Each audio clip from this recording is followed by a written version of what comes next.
ذرہ برابر بھی میرے سوا کسی خانقاہ کو، کسی مزار کو، کسی قبر کو، کسی ولی کو، کسی نبی کو، کسی غوث کو، کسی کتب ابدال کو بالکل مشکل کشا نہ مانے، اولاد دینے والا نہ مانے، بیماری دینے والا نہ مانے، بیماری ہٹانے والا نہ مانے، الا اللہ یشرکن باللہ شیئا،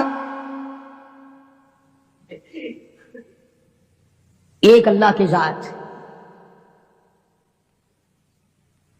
کتابوں میں حدیث دجال بڑی لمبی ساری آتی ہے، وہ مشہور ہے حدیث دجال کے نام سے، یعنی دجال کے بارے میں حضور کریم صلی اللہ علیہ وسلم نے تفصیل سے بیان فرمایا۔ اس لیے عرض کر رہا ہوں، کئی لوگ کہہ دیتے ہیں جی میں نوکری کے لیے پریشان تھا، فلانی قبر پہ جا کے میں نے سجدہ کیا، میری پریشانی دور ہو گئی، فلانی جگہ جا کر کے میں نے نظر نیاز چڑھائی، میری فلاں تکلیف دور ہو گئی۔ اللہ کے پاک پیغمبر حضرت محمد الرسول اللہ صلی اللہ علیہ وسلم نے فرمایا دجال کے پاس جنت بھی ہوگی، دوزخ بھی ہوگی،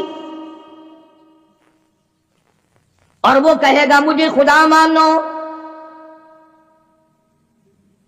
اور جو نہیں خدا مانیں گے ہزارہا کو نہیں لاکھوں مسلمانوں کو قتل کر دے گا۔ حدیث میں آتا ہے کہ ایک آدمی سامنے آئے گا، دجال اس کو کہے گا مجھے خدا تسلیم کر، وہ انکار کرے گا، دجال حکم دے گا کہ سر کے اوپر سے پیروں تک اس کو بیچ سے چیر دو۔ چنانچہ حدیث کا ترجمہ کر رہا ہوں، یہ ناک ہے نا، یہ ناک بھی حضور نے اپنے ناک پر انگلی رکھتے ہوئے فرمایا کہ اس مسلمان کے ناک کے بھی 2 ٹکڑے ہو جائیں گے اور اسے چیر دیا جائے گا، اور دجال اسے پھر زندہ کر لے گا، دجال اسے پھر زندہ کر لے گا، اور زندہ کر کے کہے گا زندہ کرنا مارنا خدا کی صفت ہے، اب تو مان جا میں نے دونوں کام کر کے دکھا دیے، اب تو مان جا تجھے میں نے مارا بھی، قتل بھی کرا دیا، کر دیا اور زندہ بھی کر دیا، اب تو میرے خدا ہونے میں شک نہیں۔ اللہ اکبر۔ وہ نوجوان مسلمان کہے گا اگر تم مجھے 100 مرتبہ چیرے قتل کرے، 100 مرتبہ مجھے زندہ کرے، میں خدا تجھے ماننے کو تیار نہیں، اس لیے هو الذی یحیی و یمیت، یہ تو میرے اس قادر کریم کا کام ہے، تیرا کہاں ہو سکتا ہے۔ ہمارے نبی صلی اللہ علیہ وسلم نے ہمیں پہلے خبردار کیا تھا کہ دجال کانا آئے گا اور خدا بنے گا، اندازہ لگاؤ اس کے ماتھے پہ لکھا ہوا ہوگا آدھا کافر، اور حدیث کے الفاظ میں یہاں تک آتا ہے کہ کوئی جھوپڑی پوری دنیا کی، کوئی مکان، کوئی پہاڑ، کوئی بستی، کوئی ملک ایسا نہ ہوگا جہاں دجال پہنچ نہ جائے گا، پوری دنیا کا چکر لگائے گا، صرف مکے پاک اور مدینے پاک میں داخل نہیں ہو سکے گا، وہاں فرشتے پہرا دیں گے، فرشتوں کا پہرا ہوگا مکے پاک اور مدینے پاک میں، پوری دنیا میں چلے پھرے گا، اتنا قتل عام کرے گا، اتنا قتل عام کرے گا کہ دنیا حیران ہو جائے گی۔ یوں آتا حدیث پاک میں کہ تنگی اتنی ہوگی، کئی کئی دن کی بھوک ہوگی، حلوہ دکھائے گا، اگر مجھے خدا مانتے ہو تو یہ حلوہ کھاؤ، تیار۔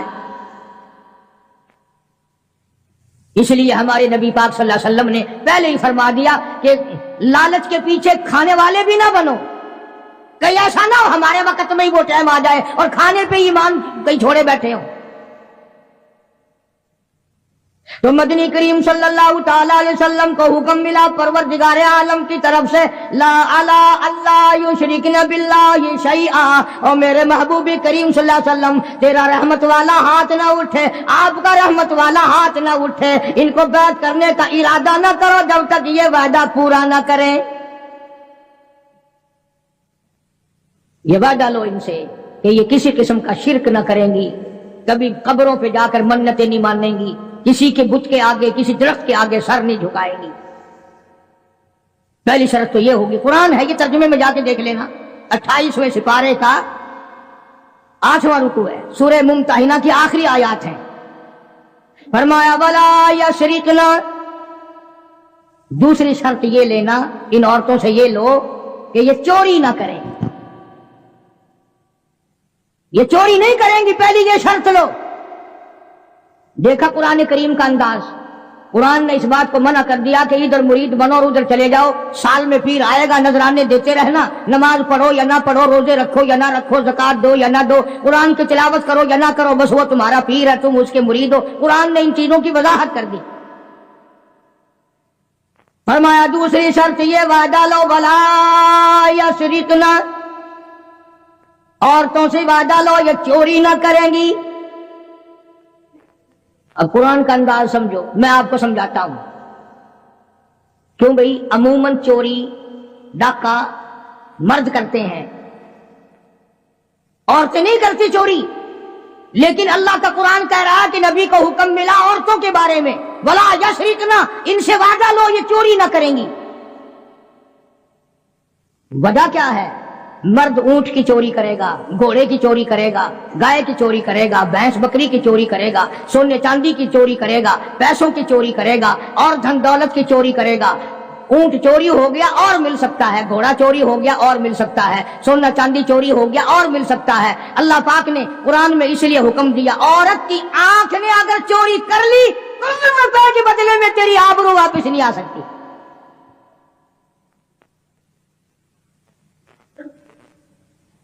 جو خاندان کو گٹا لگ گیا بے غیرتی کی زندگی کٹے گی، عزتیں واپس نہیں آیا کرتی، آبرو واپس نہیں ہوا کرتی۔ اس لیے فرمایا کہ عورت کی آنکھ کی حفاظت کی جائے، اس کی آنکھ نے چوری کر لی تیرے خاندان کا بھیڑا گرک نہ کہیں ہو جائے۔ اور اس لیے شاعر کہتا کہ آنکھ سے آنکھ لڑی مجھے ڈر ہے دل کا، آنکھ سے آنکھ لڑی مجھے ڈر ہے دل کا، کہیں جنگ و جدل میں مارا نہ جائے تو۔ پہلے آنکھ لڑتی ہے، پھر دل متاثر ہوتا ہے، پھر خاندان کی بربادی ہوتی ہے۔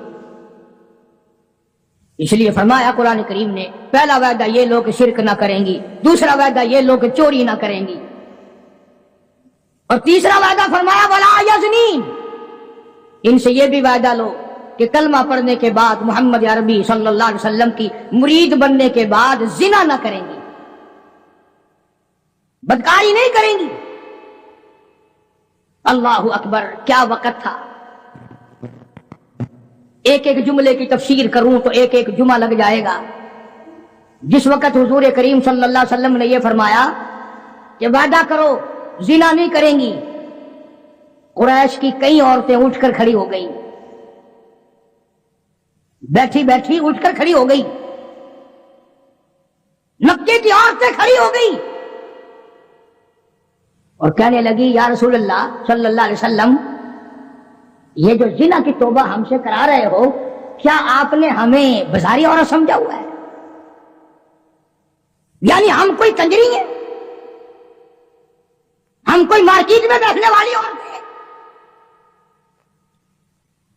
نہیں سمجھے مطلب؟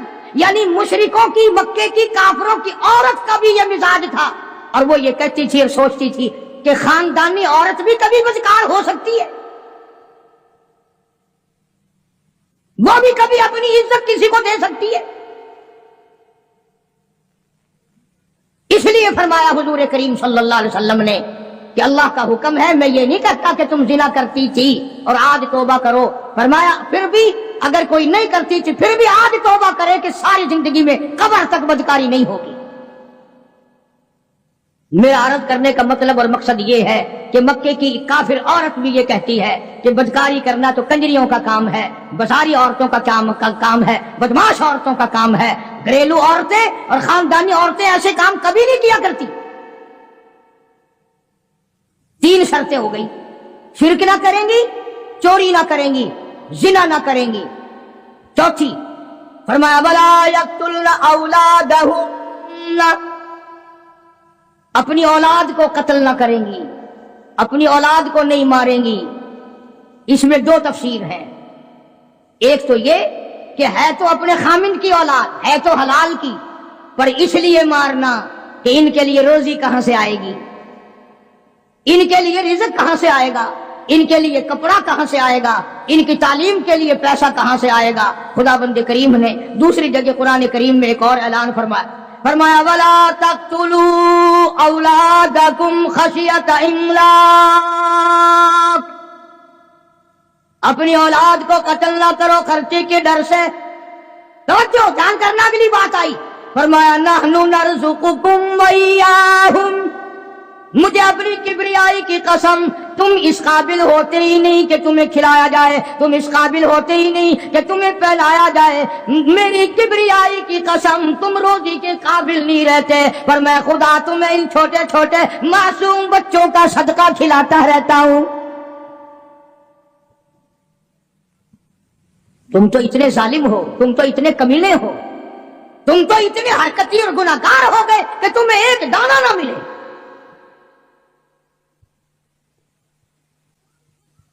قرآن نے وضاحت کر دی، کبھی کوئی عورت کوئی مرد یہ نہ سوچے کہ یار درجنوں بچے ہو گئے، کیسے ہوگا، کیسے کریں گے، کیا کریں گے، اور جس نے پیدا کیا وہ تجھ سے زیادہ فکر والا ہے۔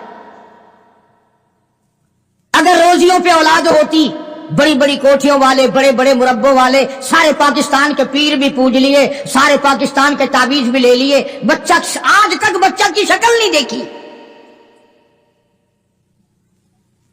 کاریں ہیں، موٹریں ہیں، کوٹھیاں ہیں، بنگلے ہیں، دولت ہے، بیگم ہے اور صاحب ہے، دونوں بیگم اور صاحب سارا دن کوٹھی کو ٹکر مارتے ہیں، کوئی کوٹھی میں نہ ہنسنے والا نہ رونے والا۔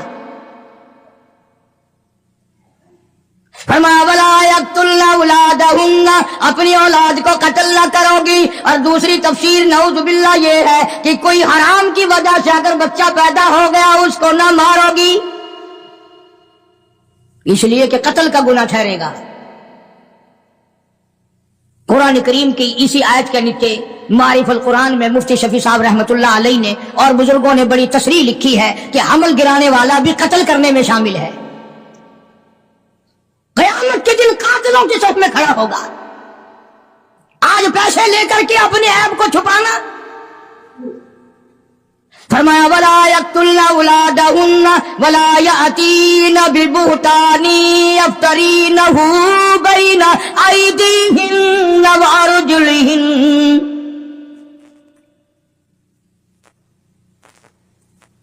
شرک نہیں کرو گی، چوری نہیں کرو گی، زنا نہیں کرو گی، اپنے اولاد کو قتل نہیں کرو گی۔ پانچویں شرط سب سے زیادہ خطرناک آئی، اپنے خامند کو عیب نہیں لگاؤ گی۔ یوں ہی نہیں ذرا کہیں دیر ہو گئی کہ بس اس کو کہہ دینا ہاں پتہ ہے جدھر جاتے ہو ہم نہیں تمہارے پیچھے ہوتے، ہماری روح تمہارے ساتھ ساتھ چلتی ہے، تم فلاں کے ساتھ ہو، تم فلاں کے ساتھ ہو۔ قرآن کریم نے شبہات کے اندر اپنی اس ازدواج زندگی کو آگ لگانے سے منع فرمایا۔ اور یہ جو آج کل عورتیں کئی جلوس نکالتے ہیں، کہتی ہیں ہم قرآن کو نہیں مانتے، ہم اسلام کو نہیں مانتے، ہم خدا کے حکم کو نہیں مانتے۔ خدا تمہیں کم مانتا ہے، قرآن تمہیں کم مسلمان مانتا ہے۔ اب تو طرح طرح کی آوازیں آنے لگی، عورتیں کہتی ہیں ہم بھی دوش بدوش چلیں گی، یعنی دوش بدوش کا لوگ، آدھے لوگ تو پڑھے لکھے بھی مطلب نہیں سمجھتے، کندھے سے کندھا ملا کے چلیں گی، کارخانے جاؤ گے تو ہم ساتھ ساتھ چلیں گی، کالج میں پڑھنے جاؤ گے ہم بھی چلیں گے، دفتر میں کام کرنے جاؤ گے تو ہم بھی ساتھ چلیں گے۔ بلکہ ایک عورت نے تو یہاں تک کہا کہ جو حقوق مرد کے ہیں وہی عورت کے ہیں، اور یہ لفظ کہے کہ اسلام ظلم کرتا ہے۔ ایک مرد کو 4 عورتیں کرنے کا اختیار ہے، ایک عورت کو 4 مرد رکھنے کا بھی اختیار ہونا چاہیے نا۔ ذہنیت دیکھو آپ، اچھا مرد شادی کر کے عورت کو اپنے گھر میں لاتا ہے، 4 مرد، اس کے پاس مکان تو اپنا ہونا نہیں، باپ بھائی دے کیوں، یہ 4 مردوں کو سر پہ اٹھائے پھرے گی، کہاں لے جایا کرے گی؟ یہ ساری کی ساری مغربی طرز کی جتنی عورتیں ہیں پہلے سے اسلام کی دشمن ہیں، قرآن کی دشمن ہیں، بڑے بڑے گھرانوں کے انہوں نے بیڑے غرق کیے ہوئے۔ فرمایا ولا یأتین ببہتان یفترینہ بین ایدیہن وارجلہن، عورت کو اجازت نہیں، یعنی نبی پاک صلی اللہ علیہ وسلم کو حکم ملا ہے کہ ان عورتوں سے آپ یہ بھی وعدہ لیں کہ اپنے خامند کو، گھر والے کو، اپنے پے کو شبوں کی نگاہ سے نہیں دیکھیں گے، یوں ہی خام خواہ شک کر لینا۔ تم آدھی نوکری گھر میں نہیں دیتے ہو، تم نے کہیں اور آنکھ لڑا رکھی ہے، میں جانتی ہوں تو آہستہ آہستہ آہستہ آہستہ اپنے گھر کو آگ لگا لیتی ہے. دل بگڑتا بگڑتا زندگی خراب ہوتی ہوتی نتیجہ اس کا یہ ہوتا ہے کہ گھر میں پھر آگ لگ جاتی ہے. قرآن کریم نے بڑی وضاحت کی ہے مستورات کے احکام کی. بلکہ ایک اور مقام پہ قرآن کریم نے الگ طور سے فرمایا یا نساء النبی لستن لک احد من النساء. یہ علیحدہ خطاب فرمایا حضور کریم صلی اللہ علیہ وسلم کی گھر والیوں کو، ازواج مطہرات کو، ہماری ماؤں کو اللہ نے الگ خطاب کر کے فرمایا میرے نبی کی گھر والیوں تم عام عورتوں کی طرح نہیں. جیسے میرا نبی سارے جہان سے نرالا، جیسے میرا نبی سارے جہان سے شان نرالی رکھتا ہے، اسی طرح سے میرے نبی کی گھر والیوں کی بھی شان سب سے زیادہ ہے. فلا تخضعن بالقول. نبی کی مستورات کو اللہ پاک نے حکم دیا کہ تمہیں زور سے بولنے کی اجازت نہیں، تمہیں بات زور سے کرنے کی اجازت نہیں. بلکہ اگر کوئی آدمی پوچھنے آئے میرے نبی کو صلی اللہ علیہ وسلم، حکم تو عام ہے نا امت کے لیے بھی، اور گھر پہ مرد نہ ہو تو عورت کو حکم ہے کہ تلخی سے جواب دو. اسلام میں بد اخلاقی کہیں بھی جائز نہیں، کبھی بھی جائز نہیں. لیکن عورت جب گھر میں اکیلی ہو، بچے چھوٹے ہوں، اور کوئی کنڈی کھڑکائے، گھنٹی بجائے، پوچھے تو صرف اتنا کہہ دو ہے نہیں. اور اگر پھر کہے کتنے گئے، کہاں گئے، مجھے کیا بتانے جاتے ہیں،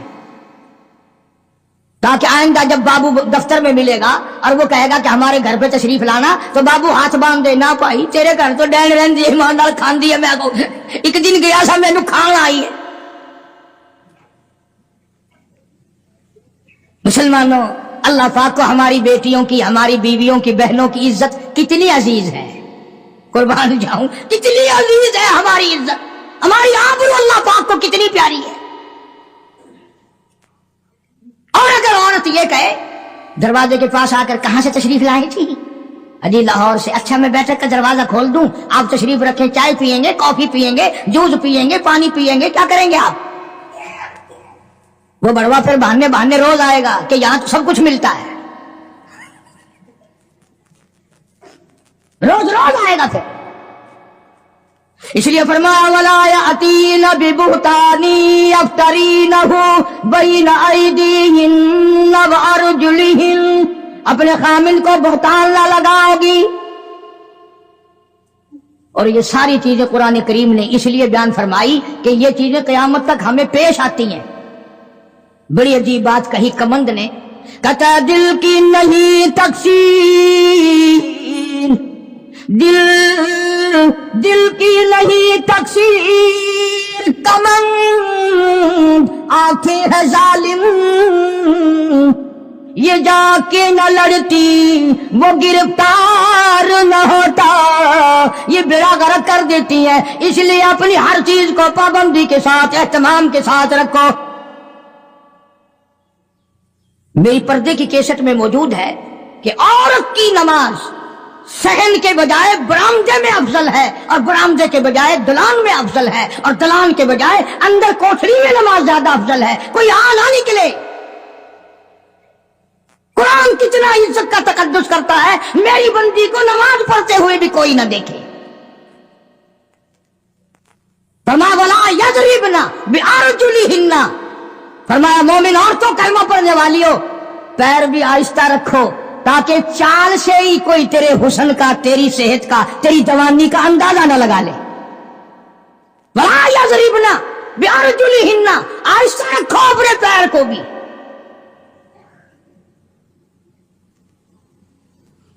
تو شرط اللہ پاک جل شانہ نے فرمائی شرک نہ کریں گی، چوری نہ کریں گی، زنا نہ کریں گی، اولاد کو قتل نہ کریں گی، اپنے خامن کو بہتان نہیں لگائیں. کیا ہو گئی؟ 5. یاد رکھو کہ انشاءاللہ کام آئیں گی. پر تم نے جو طریقہ بنا رکھا ہے کہ یہیں سنی اور دروازے سے نکل کر میرا آواز مجھے واپس دے جاؤ گے کہ لے سنبھالا پڑا. اور خدا کے بندے اپنی بیٹیوں کو، بہنوں کو گھر میں جا کر، بیویوں کو کچھ تو بتایا کرو. ہم قاری حنیف کے پاس گئے تھے، اس نے قرآن سنایا اور یہ مسئلے بتائے. فلم والے تو بتاتے ہیں چھوکروں کو، مزہ آ گیا رات، ہائے فلانا جو تھا نا اس نے جو سین دکھایا، بلے بلے بلے. وہ سارے بتاتے ہیں، تم بڑے شرمیلے ہو، قرآن نہیں بتا سکتے۔ آخری شرط فرمایا وَلَا يَعْصِينَكَ فِي مَعْرُوفٍ،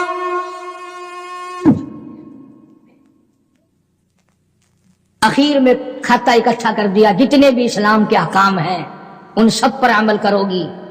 جب یہ پوری ہو جائیں گی، قرآن کا ربط دیکھو، پھر آیا حکم فَبَايِعْهُنَّ، میرے محبوب کریم صلی اللہ علیہ وسلم اب ان کو بیعت کرو، اب مرید بناؤ، یہ تیری مرید ہے، آپ ان کے پیر ہے۔ فَبَايِعْهُنَّ، سارے کہو نا سبحان اللہ۔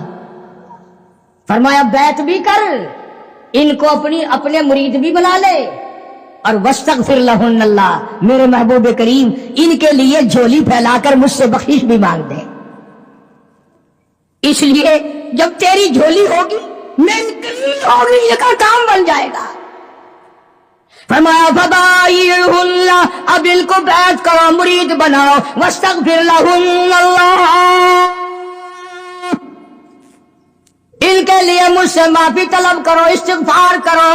میرے محبوب جھولی تیری ہوگی، عطا میری ہوگی، زبان تیری ہوگی، خزانہ میرا ہوگا، ان سب کا بھلا ہو جائے گا۔ ان اللہ غفور رحیم، میں خدا بخشنے والا ہوں، میں خدا رحیم ہوں، میں خدا کریم ہوں، میں ارحم الراحمین ہوں، میری ذات بخشنے والی ہے۔ آپ ان کے لیے معافی بھی طلب کریں اور آپ ان کو 6 شرطوں کا پابند بھی بنا دیں۔ جب مسلمان ان 6 چیزوں پہ عمل کرے گا اور صحیح معنوں میں ان 6 شرطوں کو پورا کرے گا، تب جا کر کے حقیقت میں پیری کا اور مریدی کا حق ادا ہوگا۔ اب اس بات کا ہمارے پاس کیا علاج ہے؟ رمضان سے پہلے کئی علاقوں میں پیر چلتے ہیں کہ روزے بخشوا لو۔ ہم نے سندھ میں کئی مرتبہ دیکھا کہ جی ہمارے پاس یہ گائے ہے، یہ لے جاؤ، تو پیر کو یوں کہتے ہوئے سنا کہ واہ، روزے 10 آدمیوں کی بخشوں، صرف گائے مل رہی ہے۔ روزے بخشتے پھرتے، خود اصل میں بخشے بخشائے تو ہیں، خود ہی نہیں رکھتے وہ۔ اس لیے جو نماز نہیں پڑھتا وہ پیر نہیں ہو سکتا، جو روزہ نہیں رکھتا وہ پیر نہیں ہو، وہ چمچیر ہو سکتا ہے، پیر نہیں ہو سکتا۔ جو داڑھی مڈاتا ہے، مچھے مڈاتا ہے، بے پرد عورتوں کو اپنے سامنے بٹھاتا ہے، اور نبی کو تو حکم ملا ہاتھ پہ ہاتھ نہ رکھنا، وہ پیر نہیں ہو سکتا، چمچیر ہو سکتا ہے۔ وہ ایک دفعہ میں ایک خانقاہ پہ، ایک بزرگ کی خانقاہ پہ فاتحہ کے لیے گیا، جاتے ہم بھی ہیں، کوئی یہ اللہ والے بزرگ، ہم نے ان کو ٹھیکے پہ تھوڑی دے رکھے ہیں جو انہی کے ہو گئے۔ اللہ والوں کی مزارات پہ جانا، اپنے ماں باپ کی قبر پہ جانا صرف ثواب نہیں بلکہ ان کا حق ہے، ان کا حق ہے۔ تم تو جاتی ماں کی قبر پہ ساری زندگی پھیرا نہیں مارتے، ہم باپ کی قبر پہ پھیرا نہیں مارتے، استاد کی قبر پہ پھیرا نہیں مارتے، جہاں وہ لمبا چوڑا میلہ لگتا ہے، دنیا آئی ہوئی ہے، ماٹی گھول گھول کے پلائی جا رہی ہے۔ اللہ والوں نے بھی ساری باتیں سمجھا دی۔ سلطان باہو رحمت اللہ علیہ کتنا بڑا بزرگ ہے، کتنا بڑا ولی ہے، کتنا بڑا پیر ہے، اپنی زبان میں کتاب میں کہتا ہے عدل کریتا تھر تھر کمبل، عدل کریتا تھر تھر کمبل، اونچیا شانہ والے ہوں، فضل کریتا بخش جاول، میں جے مکالے ہوں۔ او مولا اگر عدل کیا تو میرے جیسوں کا کیا بنے گا، فضل کیا تو میرے جیسوں کی بھی نجات ہو جائے گی۔ بزرگ ہیں بابا فرید الدین رحمت اللہ علیہ فرماتے ہیں اٹھ فرید جھاڑو دے وچ مسجد، تو جھاڑو نہ دیوا ہمت کوئی تو مسجد کا خادم نہ سمجھ ونجے۔ ہاں کہتا ہے اٹھ فرید جھاڑو دے وچ مسجد، تو ستا رب جاگ دائی تیری ڈیڈے نال پرید، وہ ہر وقت جاگتا ہے۔ کام کر، خدمت کر، مخلوق خدا کی، دربار الہی کی عظمت کر۔